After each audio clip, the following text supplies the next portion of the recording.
you see time and again, the police officials, they are giving their own interpretation to 154's mandatory nature. And I tell you why.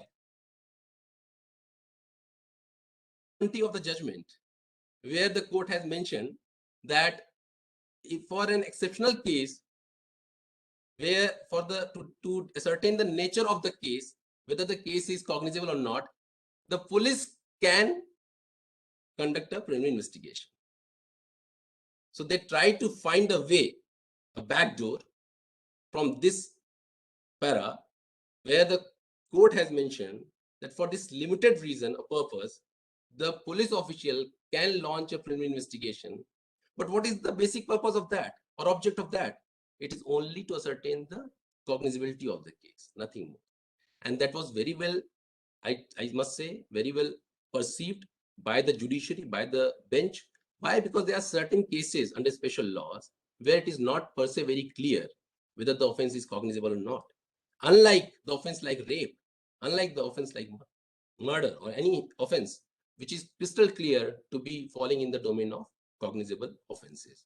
So as far as 154 crime reporting is concerned, we can see that even though there is a very clear mandate by the judiciary, the action of the official is completely different.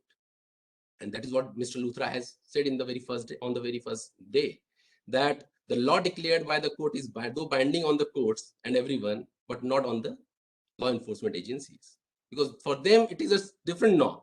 For them, it is a different practice which they adopt. And the same is happening in other processes also.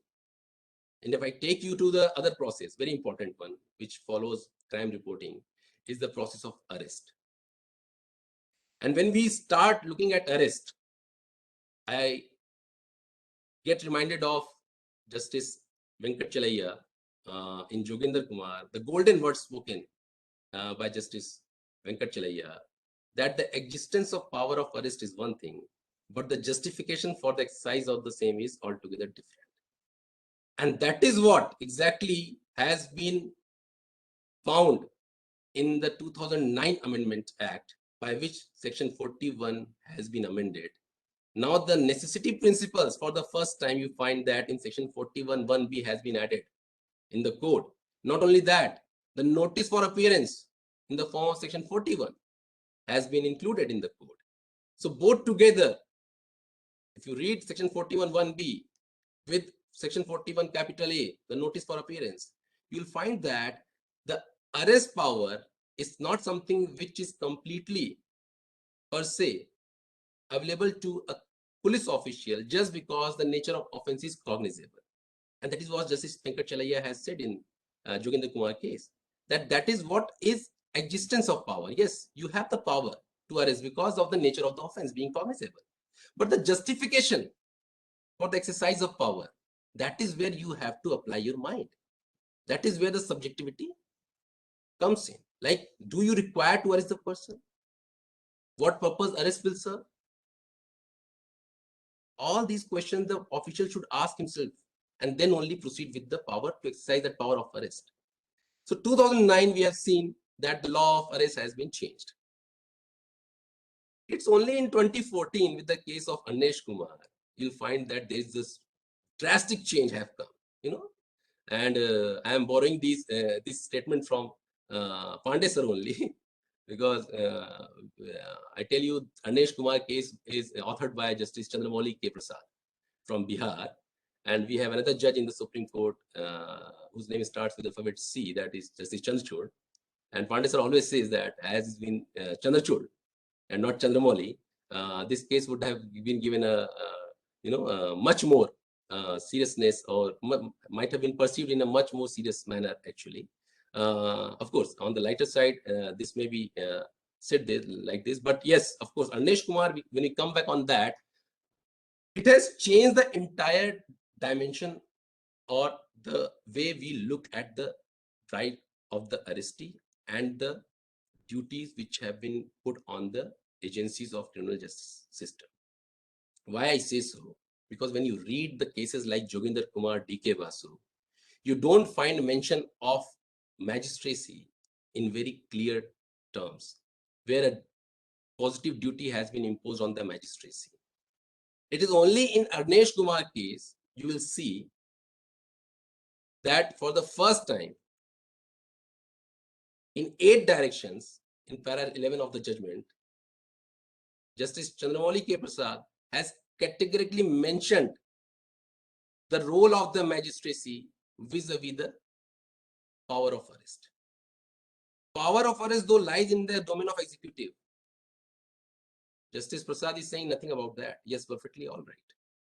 But when police brings that person before the court for the purpose of remand, 167, we all know about that. Then what is the role of the magistracy? The magistrate is not only sitting there as a rubber stamp of the executive. That is what Justice Deepak Mishra in one of the cases of Manu Bhai Patel has stated that he is not a mouthpiece of the executive in the matters of remand. He sits there in the judicial capacity. He sits there to review the action taken by the police.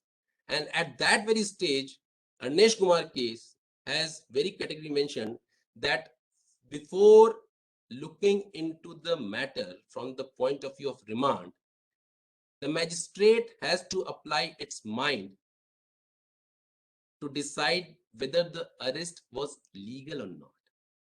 So legality of arrest for the first time has come to the fore in the case of Arnesh Kumar, where the magistracy has been put under a check that no remand can be given just like that.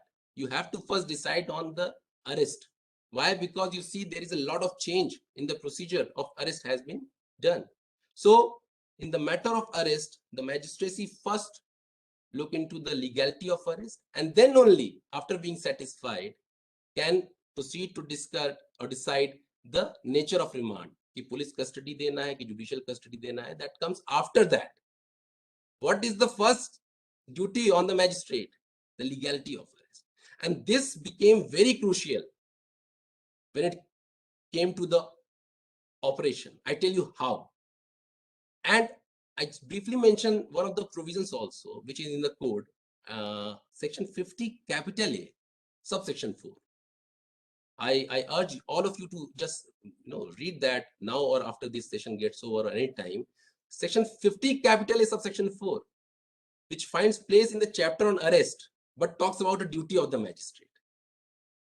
Let me read it out for everyone.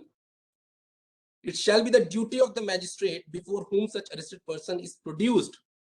And where he's being produced? In 167. But this duty is in the arrest chapter on arrest. It is a duty, it shall be the duty of the magistrate to satisfy himself that the requirements of subsection 2 and subsection 3 have been complied with in respect of such arrested person. अभी क्यों लिखा गया है? ये क्यों ये नहीं लिख दिया गया कि ये ड्यूटी है आपकी? That duty is also with a sense of responsibility or sense of securing the ends of justice. What is that? That where the magistrate finds that the arrest per se is not legal, then what he is supposed to do? Can he still give that person in detention to police custody or judicial custody? No. The person shall be released henceforth, because the very arrest is not as per the procedure of law. And what is that procedure? The procedure is one of the important sections, 41(1)(b). And there's always a discussion between me and Pandey sir. Pandey sir says that it has completely taken away the power of police to arrest in less than 7 years cases. Whereas I say, humbly submit before sir, that there is still chances of arrest in those cases. But yes, the power has been restricted to a great extent. Why? Because you see there is a recording of reasons by the police. Why? Because you see there's a scope for satisfaction. It's not that you can arrest him just like that. You have to satisfy him yourself. Why you need to arrest? Out of those 5 satisfactions, which all satisfactions were present when you decided to effect the arrest? And that can very well be seen by the changes which have come after Arnesh Kumar case. And I personally did a study on this, I tell you. So after Anish Kumar case, I explored the data from NCRB to see has this made any impact on the arrest power of the police or not. And I tell you, in 2015 NCRB, if you fetch the data from 2015 NCRB report, you'll be amazed to see that 498A cases and theft cases, these two are the cases where the maximum number of arrests takes place in this country. If you open the NCRB data, you'll find that theft and 498A are the two major offenses under which maximum arrests take place in this country. And for that very year, for these two offenses, 498A and theft, the number of offenses have come down. ये कोई चमत्कार तो हुआ नहीं. ये क्या था? This was the impact of Anish Kumar case. This was the impact of Anish Kumar case because it has given in those 8 directions one of the important directions to prepare a checklist. And that checklist contained those 5 satisfactions. And I tell you, the 5 satisfaction and the checklist which I did a study from my clinic course here in Delhi, I found that the checklist is a descriptive checklist where all the 5 necessity principles have been stated and a space provided beneath each such necessity principles or the reasons. So like if you see 41(1)(b), there are 5 satisfactions provided for the police officer. So this checklist had these 5 satisfactions with enough or reasonable space provided therein. Why? So that the police officer can write that which satisfaction prompted you to arrest that person, what was the supporting material which will be perused by the magistrate to decide on the legality of arrest. And that is what the remarkable contribution of Anish Kumar case in this country was. But then when I further reviewed the NCRB data in the subsequent years, I found that there is a, again, increase in the number of arrests. Somewhere we were losing the very important contribution made by Anish Kumar. Then I thought to see what is the reason for that. Then I again got a checklist from one of the police stations in Delhi. And I was amazed to see that this time the checklist has those 5 satisfactions in bullet points only. There is no space beneath that. And luckily or unluckily, when I asked this question to one of the seasoned IO in a workshop, he gave a very beautiful answer, and that answer sums up everything. जब मैंने उनसे पूछा कि पहले तो ऐसी दिखती थी चेकलिस्ट, अब ऐसी दिखने लगी है, ऐसा क्यों? उन्होंने कहा कि सर कोर्ट में लिखो कम बोलो ज्यादा, क्योंकि बोलने का कोई रिकॉर्ड नहीं. And that has beautifully summed up everything on Anish Kumar, that the Anish Kumar's, the string of Anish Kumar has been taken out by this modification made in the checklist from the descriptive one to bullet point one, and therefore लिखो कम बोलो ज्यादा क्योंकि कोई record नहीं होता है. And when I asked, magistrate साहब कुछ नहीं कहते हैं? अरे सर मजिस्ट्रेट साहब तो खुद ही कहते हैं कि अरे चीटिंग के केस में तुमने इसकी बैंक स्टेटमेंट नहीं लगाई, जल्दी से ले आओ, रिमांड लेना है तो. अच्छी बात है. The magistrate is so friendly. He is even supporting the case of the police and not the accused. But I know a magistrate. I know a magistrate who made the police officer to go and get the very seditious material based on which the police in Delhi was asking for the remand. हिसाब इन्होंने 2 line लिखी अपनी किताब में जो कि राजद्रोह है. मजिस्ट्रेट साहब ने कहा दिखाइए कहाँ लिखा है. नहीं, दरियागंज में किताब पब्लिशिंग हाउस में रखी हुई है. Magistrate asked, go and get it. Unless you get it, I will not grant the remand. पहले एसीपी साहब गए, नहीं आए 2 घंटे में. फिर इंस्पेक्टर को भेजा गया, वो भी नहीं आया. तो मजिस्ट्रेट साहब ने कहा कि finally no remand is required in this case, and he has released the person forthwith. So when we talk about obstacle course, we have to see how this obstacle created in our system is functioning. So Anish Kumar to me is very important development from the judicial side, and it has done nothing, I tell you, nothing new. They have reinforced the already existing section 41(1)(b), but it has been taken so seriously by all the agencies that you'll find that the entire data has changed. And of course, when we say government data, we always say that the government data is not complete data. Even that half data has been completely changed in that for that 1 year. Now, if you see the trend of arrest in these two cases, you'll find that again the graph is going up. And I just briefly mentioned one of the cases. Again, there's a disagreement between me and Pandit sir on this, whether this case should be talked about or not. But I personally see that it's a missed opportunity for the court. And the case is of Rajesh Kumar Sharma case. Why I refer that case, though it has been overruled by the subsequent bench of Justice Deepak Mishra. Why? Because Rajesh Kumar Sharma again caught up with the same issue of 498A, 2017 Supreme Court, Justice Goyal. 2017 Supreme Court, 2014 Anesh Kumar, same issue, 498A, 8 beautiful directions. Rajesh Sharma case, again, 498A issue. Surprisingly, in Rajesh Sharma case, the court has not reviewed the 2015 data of NCRB.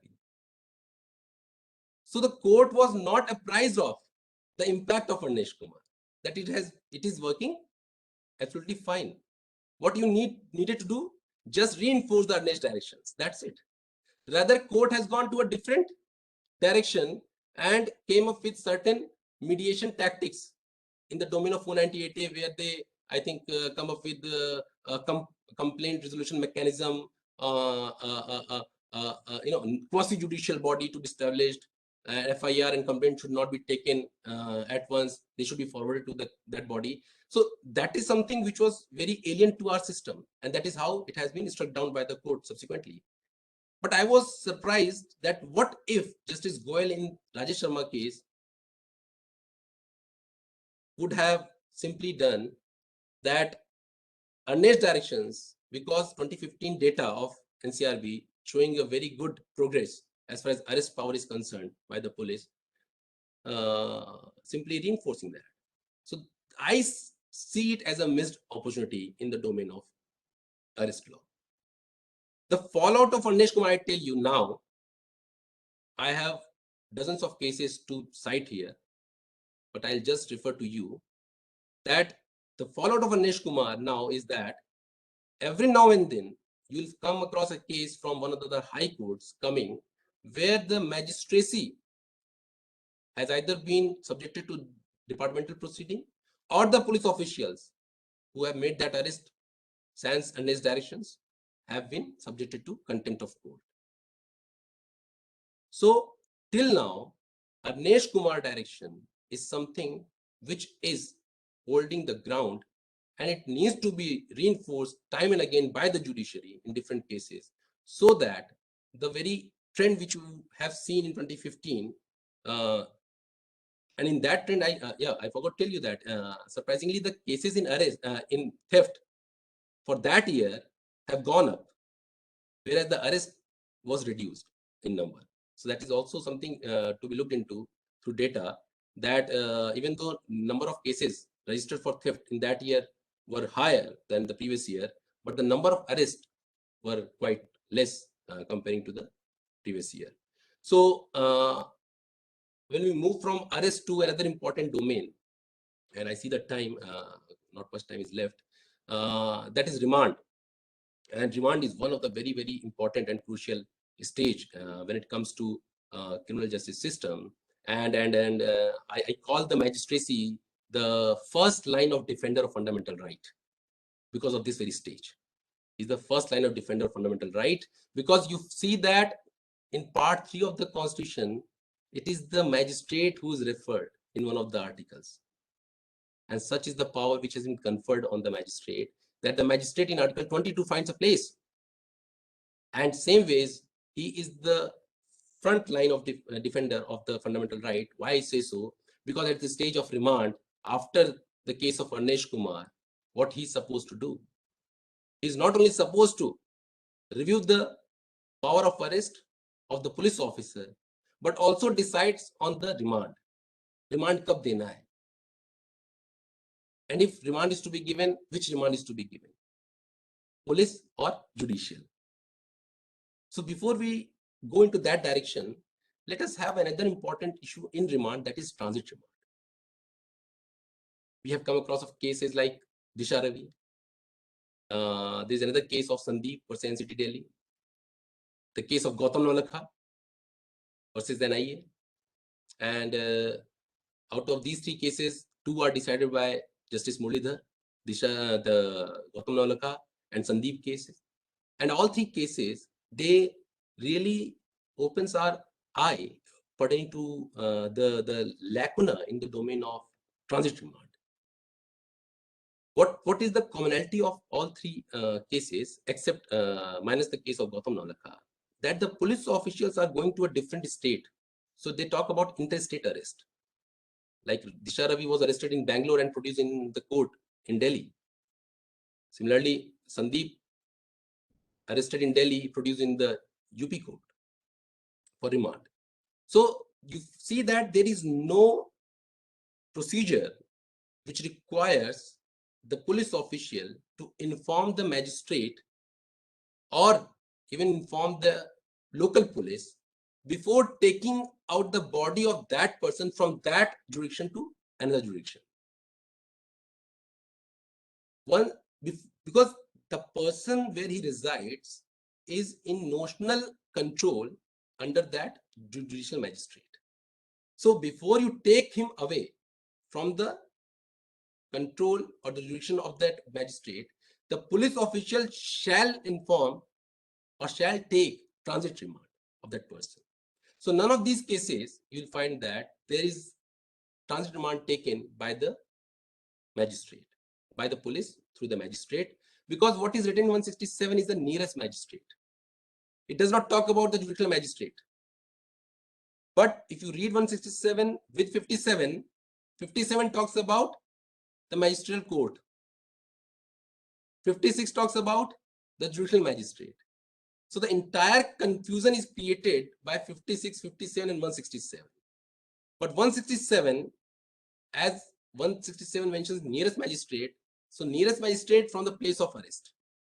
So in all these cases, and I urge you all to read Sandeep Kumar case, because the committee was constituted by under the chairmanship of one of the former judges of the Delhi High Court and the DG NIA or other investigating agency, and they have given a very detailed procedure about interstate arrest. And one of the important suggestions was on this, that in case of interstate arrest, the person be produced before the magistrate who is nearest to the place of arrest. And that is so important. In light of Gautam Navlakha case, I tell you why. So in Gautam Navlakha case, Pune police came to arrest Gautam Navlakha in Delhi. He was arrested and then he was produced before the Saket court. And Saket CMM has given the transit remand, which was challenged by Gautam Navlakha in Delhi High Court before Justice Muralidhar. And the revealing facts in Gautam Navlakha cases were, I tell you, that the entire application of remand was written in Marathi language. It was found that the magistrate in Saket court neither speaks nor understands Marathi language. So there was nothing before the magistrate to appreciate whether transit remand in this case to be given or not. And Justice Muralidhar has summed up the entire transit remand, role of magistrate in transit remand, I tell you, in one line. What is that? He says, it is not the adequacy of material. It is not the adequacy of material which the magistrate is required to see at the time of granting transit remand, but it is the existence of material which he should appreciate whether transit remand to be given or not. So it's not the adequacy, but the existence. And in this case, the magistrate failed to appreciate the existence of material because the material was in a language which was foreign to the magistrate. आपने मराठी में लिख के दे दिया उसे, उसको पढ़ने समझ नहीं आ रहा है, उसने कहा झंझट छुड़ाओ, जाएगा पुणे में, वहां देखा जाएगा सब क्या होगा. हाँ? अब इस तरह की अगर घटनाएं हो रही हैं, तो जो ऑब्स्टिकल कोर्स है हमारे केस में, Packer's obstacle course, whether that obstacle course is functioning properly or not. And I tell you that obstacle course, how they are performing. And again, a very beautiful case, very close to heart to Pandey sir and to me also. I'll come to that case. But before that, I tell you two cases. One about Rajkumar and second about the father-son duo of Chennai. Jayaraj and Benix. आपने पढ़ा उसके बारे में, सुना होगा. Where these two are not the isolated instances where custodial torture had taken place and eventually they have died. But in these two cases, I tell you, the lapses of magisterial vigil. In both the cases, the arrestee have been brought or have been produced before the magistrate after they have been subjected to custodial violence. Despite that fact, in both the cases, the magistrate has remanded them to police custody. And this takes us back to the case of Ram Sagar Yadav by Senior Chandrachud, Justice Chandrachud, in I think 1985, if I'm not wrong, where the magistrate from Fatehpur, close to a city, Kanpur in UP, has not only got up from his seat, but had even gone out in the veranda to see where the accused person is. And he was lying there, covered in a sheet. And when he found that he has been subjected to torture, he asked the person repeatedly his name. He couldn't answer his name. But then he got his name and he asked, who did this to you? And he mentioned about the Daroga of that Thana. He mentioned that. And he took his thumb impression on the remand order. Thumb impression, he himself signed that, stating the fact that he mentioned that the Daroga of that Thana has subjected him to such cruelty or custodial torture. That is the role of the magistrate in this country. So that is the obstacle course we wanted to create in this country. Not the one in the father-son duo custodial torture case or in Rajkumar, which has come from, I think, Idukki district from the Kerala state. Not that magistrate. Where the magistrate, I tell you, has not even bothered to ask the person. लिखा है उसमें, आप पढ़िए कि magistrate पूछता है तुम पे कोई जाती हुई है? नहीं साहब, नहीं हुई. अरे वो पुलिस की व्हीकल में बैठा हुआ है भाई, आप उससे ये पूछ रहे हो चार उसके कांस्टेबल के बीच में, जाती हुई है? कहेगा हुई है. क्या करेगी पुलिस उसके साथ, जो पहले ही मार रही है? बाद में तो फिर क्या ही कर लेगी. So that is what the very coercion which is there present, you have to take him out from that and then ask him. The physical protection of the accused person is a mandate of 167. It is not a parade for the purpose of parading him in the court. No, physical protection is to establish whether the person has been subjected to any threat, mental or physical. Was there any coercion? Was there any injury which he has been subjected to? All these have to be physically verified by the magistrate, and for this purpose, the physical protection is mandatory under 167. So Ram Sagar Yadav वाला magistrate हमें चाहिए, या इन cases का magistrate चाहिए, या for to expand it a bit, the magistrate in Motiram case coming from bail, वो चाहिए हमें, where a mason has been imposed a bail condition of 10,000 rupees. 10,000 रुपए कौन देगा? राजगीर मिस्त्री देगा. केस किस साल का है? 1977-76 का है. 10,000 रुपए है क्या हमारे पास?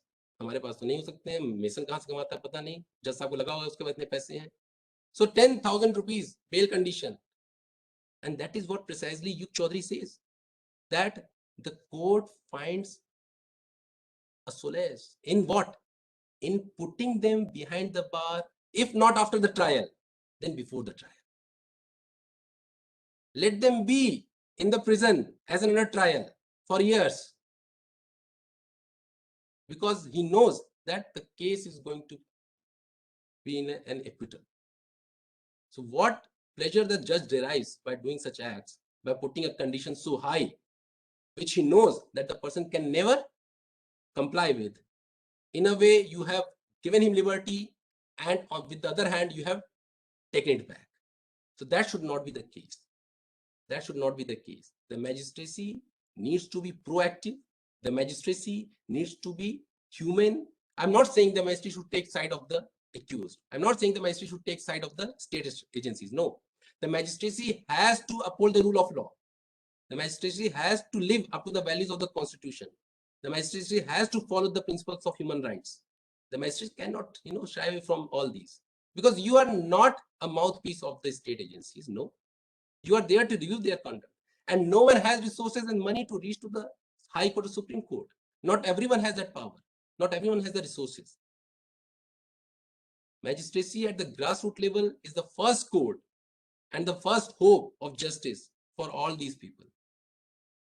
And that is what they are supposed to do in the matters of remand, in the matters of arrest, even in the matters of FIR. And I think you all know that 156.3 is so important when it comes to non-registration of FIR, that any person can approach the magistrate under 156.3 for seeking a appropriate direction. But what is happening? Read the case of Priyanka Srivastava, where the magistrate has issued not one, not two, but three orders under three directions under 156.3. What does that mean? That means the magistracy is not applying the mind. Mechanical orders or directions are being issued, and that is what has been condemned, objected by the Supreme Court few days back. That while passing an order or direction number 156.3, the magistrate has to apply its mind. So in our case, how our obstacle course is functioning, that is so important to understand. And because we can't trust the police. When Pandey sir says that, Malimat committee mein, sir has mentioned that not this police. Of course, not this police. Either you change the police or change the mindset of the magistracy. See, magistracy, why I am emphasizing more and more on that? Of course, there is course correction after that, because again, the due process model does not limit at this stage of magistracy. It says that because there is a delay in the disposal of cases, because the finality is too late in this. Why? Because they allow for review. That is one of the features of due process model. So that is fine, that the decision of the magistracy can be reviewed by the higher authorities. But at the very first instance, it is the magistracy, for me, which acts as an obstacle course to uphold the rule of law in this country. And I think I will not take much time. कहने को बहुत कुछ है, पर कितना कहें, समझने की चीज ज्यादा है, जो आप समझिए, क्योंकि हम सब इसी से जुड़े हुए हैं. और मेरी तरफ से तो इतना ही है, और भी बहुत कुछ है कहने को, but yes, let us have a discussion, because this is only to ignite your mind and prompt you to have a discussion on these issues, that how you perceive the pre-trial stage as a very important stage in the criminal justice system, and how you perceive magistracy as an important component of the dispensation of justice. Or do you think that it's not the magistracy in our case, but something else, some other functionary like prosecution, like other countries, can be assigned this duty? Because in one of the cases in Kishan Bhai, even the Supreme Court has given a direction that let the prosecution be in charge of the investigation once the investigation is complete, and rectify the mistakes committed by the investigating agency. So with this, I close my lecture, and thank you everyone for giving a very patient hearing.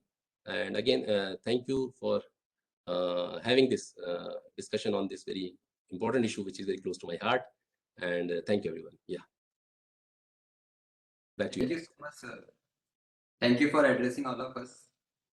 Now this floor is open for discussion. Since we are not left with much time, so I request the participants to keep their questions and comments short and to the point, so that we can have more and more participants to participate. So first, Dr. Kalpana ma'am, please. Good morning, Bajpayee sir. Good morning, Pandey sir. And good morning, Mr. Tiwari. This is Dr. Kalpana. I teach criminal law in Amity Law School. I just wanted to share my observation about that process which you talked about, because 498 arrests and cases of 304B dowry deaths had been very, very close to my heart, where prosecution sometimes is portraying the image of hero in front of society and victims, or whether they are victim or not, it is a subject matter of investigation and trial again. And I think there are two issues involved here. Lack of sensitivity towards reporting these crimes, as a 498A has been badly abused without getting into the discussion and looking into the fact sheet, whether they sound realistic or convincing to the prosecution. They just blindly arrest. I have seen many of the arrest of 498A where in the very early morning at 4:30, police is coming and the whole family is arrested without even being interrogated for what they have been arrested. So now we have seen a change, a little bit liberal approach has been applied to it. Yeah, I'm not sure whether 498A, of course, the increasing data always reflect that, yes, it is again back on track that arrest is again fashion in 498A cases. But if that is what we need to understand, and that is what the law enforcement agencies need to understand, that as long as unnaged directions are operational in the field, such an action is to be condemned. And again, the police official need to understand the purpose of arrest, because it is not that in 498A the arrest is needed. But if you see, I tell you, there are certain executive orders, even the standing orders by the police machinery in the state, where they have already provided an internal mechanism to deal with the case in 498A. Let me tell you about Delhi. So Delhi has a standing order where they said that no arrest shall take place in 498A unless the DCP level officer confirms that. So, and similarly, I have come across a very similar approach taken in Orissa state also, where again a DSP level officer is involved in the matter of 498A, that no arrest shall take place unless a DSP level officer is giving authority to the IO to arrest that person. So internal mechanism, these have come prior to Anesh Kumar, because the one which I am telling you is about 2009 and 2011. Anesh Kumar came in 2014.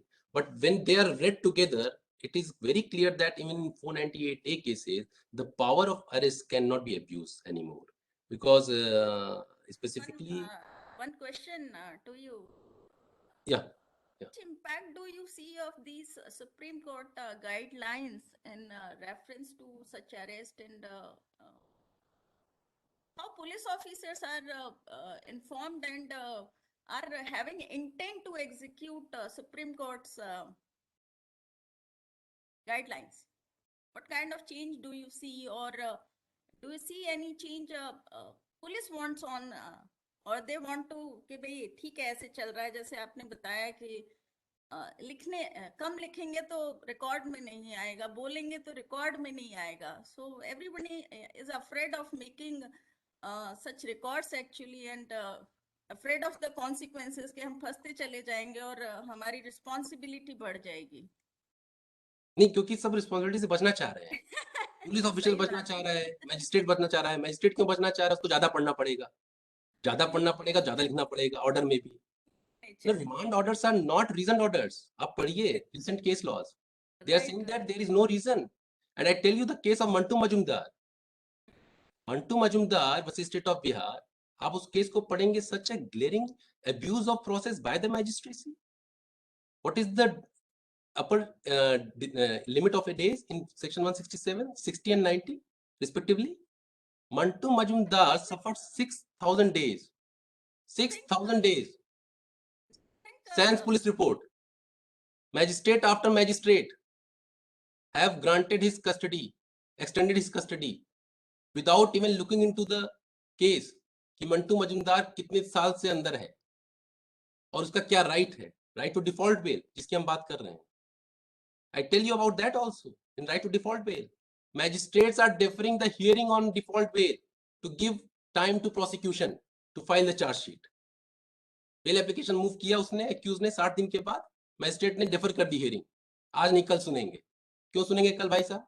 क्योंकि शाम तक prosecution को इतला कर दी जाएगी कि भाई file करो चार्जशीट, बेल एप्लीकेशन मूव कर दी है। Read the case of Uday Mohan Acharya, read the case of Sanjay Dutt. They are not reading the law in favor of the accused. They are reading the law in consonance of the constitutional values. In Uday Mohan Acharya case, the Supreme Court has said that the accused has availed of his right the moment he has moved the bail application. उसके बाद magistrate की ये duty नहीं है कि वो state को अपीस करे ये बोल के कि आप प्रोसिक्यूशन को बोल के करे कि चार्जशीट लाइए, आप देखिए हम आपको बचा रहे हैं. What is it? तो हर कोई बचना चाह रहा है. रीजन लिखने से बचना चाह रहा है मैजिस्ट्रेट, रीजन लिखने से बचना चाह रहा है पुलिस ऑफिशियल. क्यों? उसमें समय लगेगा, दिमाग लगेगा और फिर आपकी चोरी पकड़ी जाएगी. तो कोई भी अपनी चोरी जो है बचाना चाह रहा है तो दोनों खुश है, क्योंकि दोनों ही एक दूसरे से एकदम हाथ में हाथ डाले बिल्कुल सही चल रहा है. मैं तो ये भी सुना है, मैंने पता नहीं कितना सत्य है असत्य है, कि मैजिस्ट्रेट जब से ये सिस्टम आया हुआ है जिसको हम लोग क्या कहते हैं यूनिट सिस्टम, जिसके बेसिस पे मैजिस्ट्रेट की क्वालिटी निर्धारित हो रही है इस कंट्री में. 20 से ऊपर रहा तो गुड मैजिस्ट्रेट, 20 से कम रहा तो एवरेज मैजिस्ट्रेट, 18 से कम रहा तो पुअर मैजिस्ट्रेट. और मैजिस्ट्रेट साहब को बचाता कौन है? वही एसएचओ बचाता है. मैजिस्ट्रेट साहब के कितनी हुई यूनिट? 14. महीने के आखिरी 2 दिन बचे हुए हैं, भाई जरा 6 केस ले आओ. क्या करना है? तो यूनिट बढ़ा के 20 करनी है, गुड मैजिस्ट्रेट बनना है पुअर से. उसने 6 छुरी चाकू लगा के एनडीपीएस यहाँ वहां के केस बना के आर्म्स एक्ट के दिखा दिए. मैजिस्ट्रेट साहब खुश हो गए. अब कैसे मैजिस्ट्रेट साहब कल को रिमांड बना कर देंगे जब वही एक आदमी ले आएगा पीट पीट के कि मैजिस्ट्रेट साहब अगले महीने फिर आपको हमारी जरूरत पड़ेगी, जब यूनिट कम होंगे तो हमारी याद आएगी आपको. आप समझ रहे हैं? तो हर कोई बचना चाह रहा है सिस्टम में. हम और आप बचना चाह रहे हैं बच्चों को न पढ़ाकर ये सारी चीजें.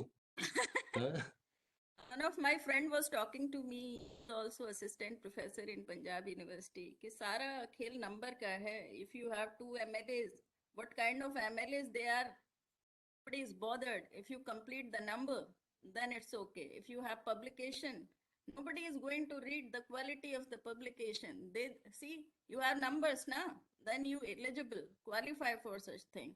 So everybody is in the race of getting qualification to get eligibility for something and get one stair ahead. So thank you so much for addressing Dr. Tiwari. Thank you, Dr. Kumar. Thank you. Thank you so much. So, Mr. Udit, please ask your question. Thank you, Amit. Thank you, Mr. Neeraj, for the wonderful session. I was curious when you talked about presumption of innocence. I've always thought that since the courts and magistrate and the judiciary starts with presumption of innocence, similarly, the investigative authorities start with presumption of guilt. Now, not taking anything away from what you've mentioned in the session with regard to safeguards, don't you think that the very skill of investigation, the very art of investigation does involve in its nature a presumption of guilt? Because unless you don't dig into facts, you don't connect dots, you're not really investigating. So how do we reconcile that? Can we expect investigative authorities and police to be absolutely adherent to presumption of innocence? That would impact the skill of investigation somewhere. I mean, just curious about it. No, so I'm not saying them to be adhering to presumption of guilt or innocence. No, they have to be neutral actually in the exercise of investigation.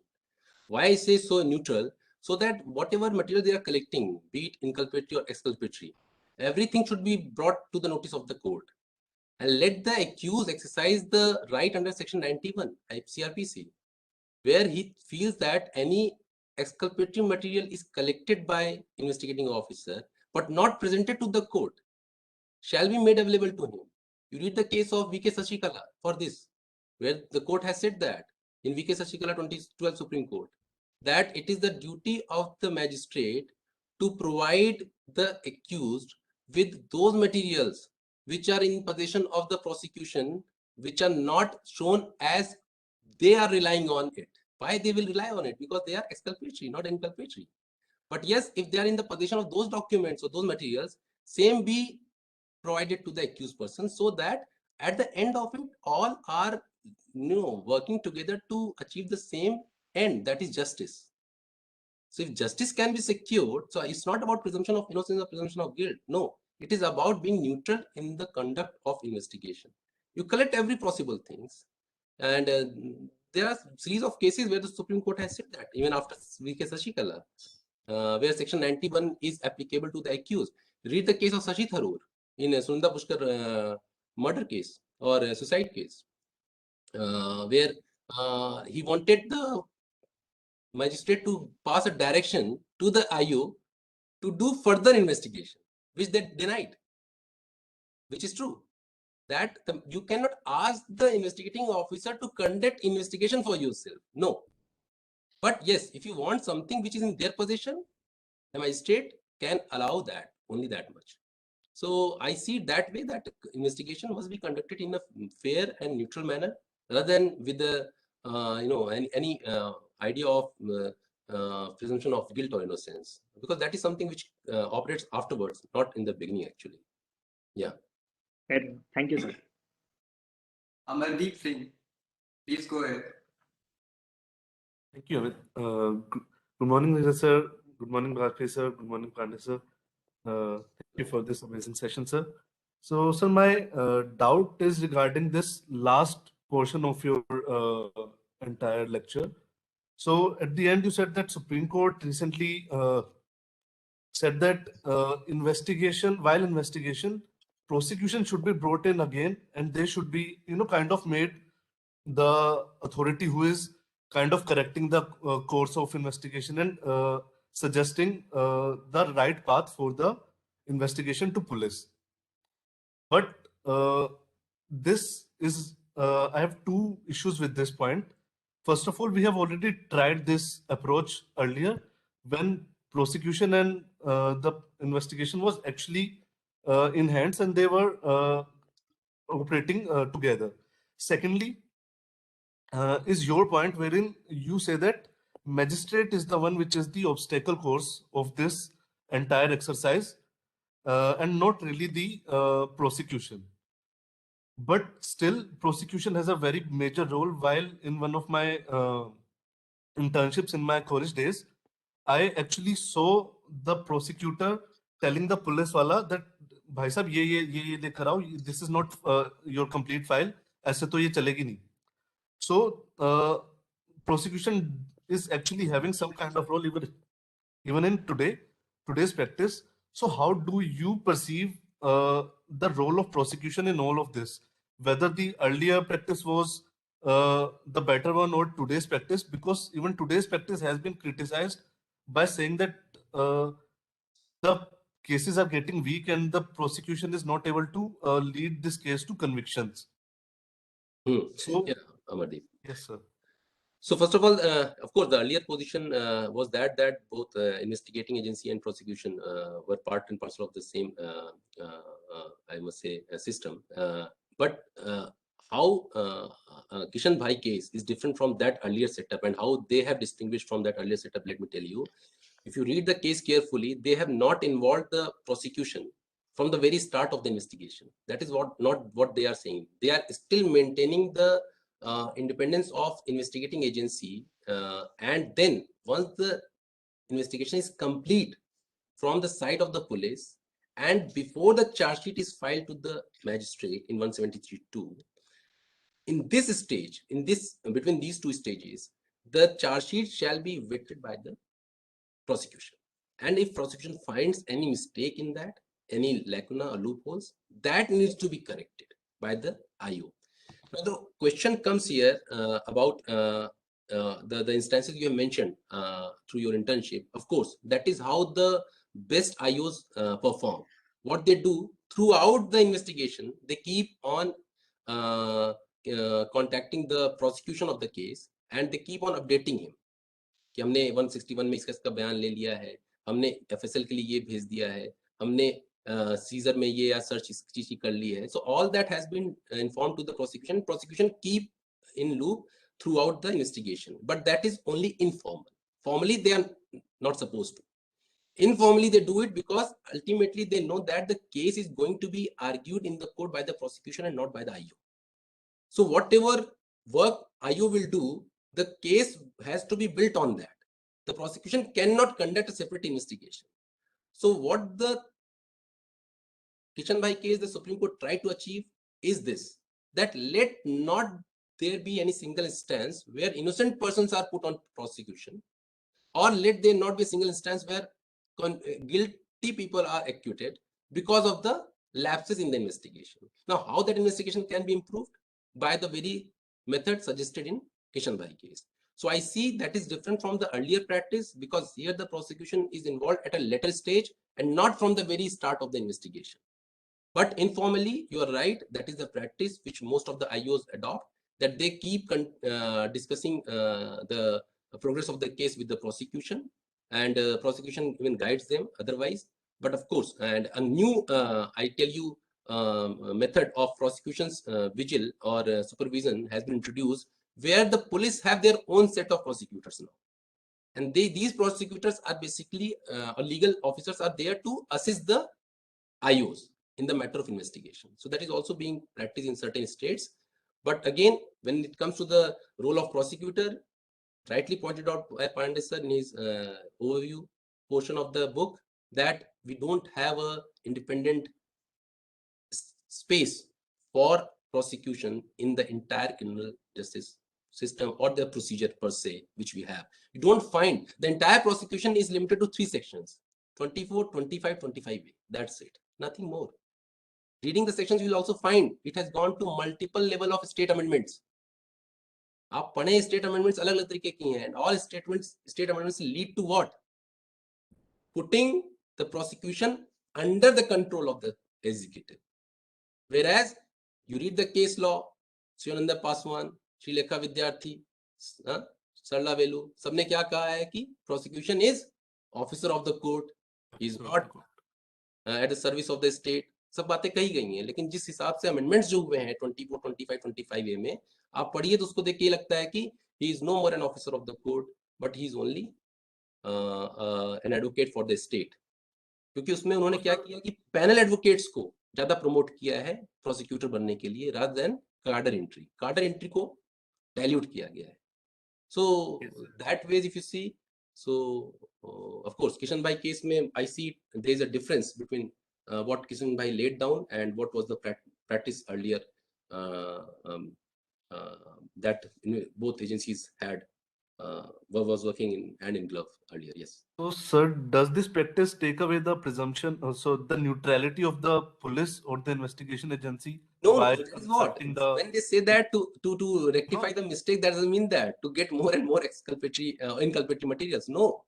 Correct, This is sir. what the understanding is in this country, that the investigation, because it's conducted by the police, it's always to seek the conviction. And that is what the prosecution also doing. I tell you, that is what the prosecution is doing in MP, where they get conviction in 5 days in a death penalty case. And you see, that is where we require a magistracy so strong.